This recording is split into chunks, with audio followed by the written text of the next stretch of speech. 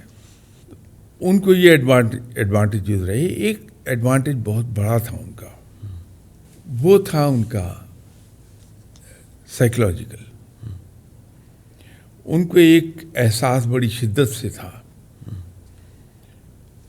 کہ پچھلا 1000 سال ہم پر رول کیا ہے, یا مسلمانوں نے یا انگریز نے آ کے رول کیا ہے. یہ ملک ہمارا تھا, اس پر انٹروڈرز آ گئے, حملہ آور آ گئے باہر سے, انہوں نے اس پہ قبضہ کر لیا, ہم پر حکومت کرتے رہے. وہ جو ایک شدید احساس تھا ہندو کے اندر, اس نے اس کے اندر نیشنلزم کا جذبہ بڑا بیدار کیا. یہ ان کا ایک بہت بڑا, وہ جو آپ کہہ رہے ہیں کہ لوگ ان کے رویے سے متاثر ہوتے ہیں, ان کی تعریف کرتے ہیں کہ محنتی ہیں, ان کے ایٹیٹیوڈز بڑے اچھے ہیں, اس کے پیچھے وہ جذبہ ہے کہ انہیں یہ شدید احساس رہا کہ 1000 سال تک ان لوگوں نے سب نے مل ملا کر ہمیں غلام رکھا ہے, اب ہم غلام نہیں بنیں گے, ملک کو اٹھائیں گے. اس کے برعکس ہمارا ایک پرائیڈ رہا ہے کہ ہم اسی انڈیا کے 800 سال تک حکمران رہے ہیں ان ون فارم اور دی ادر. تو وہ جو ایک جذبہ تھا, ایک کسک تھی, سوئی چبھی ہوئی تھی ان کے دل میں, اس نے ان کے نیشنلزم کو ابھارا ہے. انفارچونیٹلی ہمارے یہاں نیشن بلڈنگ پر توجہ نہیں دی گئی. ایک زمانہ آیا تھا ہم پر کہ ہم نیشن بلڈنگ کی طرف توجہ دے رہے تھے, لیکن وہ شارٹ لیوڈ پیریڈ تھا, ختم ہو گیا. اس کے بعد ادھر کسی نے ہم نے کبھی توجہ نہیں دی ہے. ہم پلانڈ وے میں آگے نہیں بڑھے. تو یہ موٹے موٹے کچھ ریزنز ہیں, اس کے علاوہ بے شمار ہیں. لیکن جیسے میں نے کہا تھا کہ جتنا ٹائم آپ کے پاس ہوتا ہے پروگرام میں, وہ ایسا نہیں ہے کہ اس میں یہ سبجیکٹ یا تو اس کو قسط وار آپ ڈسکس کر لیجئے. تو مجھے پتہ خاک نہیں ہے, کوئی علم نہیں رکھتا میں, لیکن جو کچھ بھی تھوڑا بہت میں اس پہ اظہار خیال کر سکتا ہوں, جو غلط بھی ہو سکتا ہے وہ اس کو ہم کر سکتے ہیں. بہت شکریہ سر. بات نہیں نہایت آپ کی.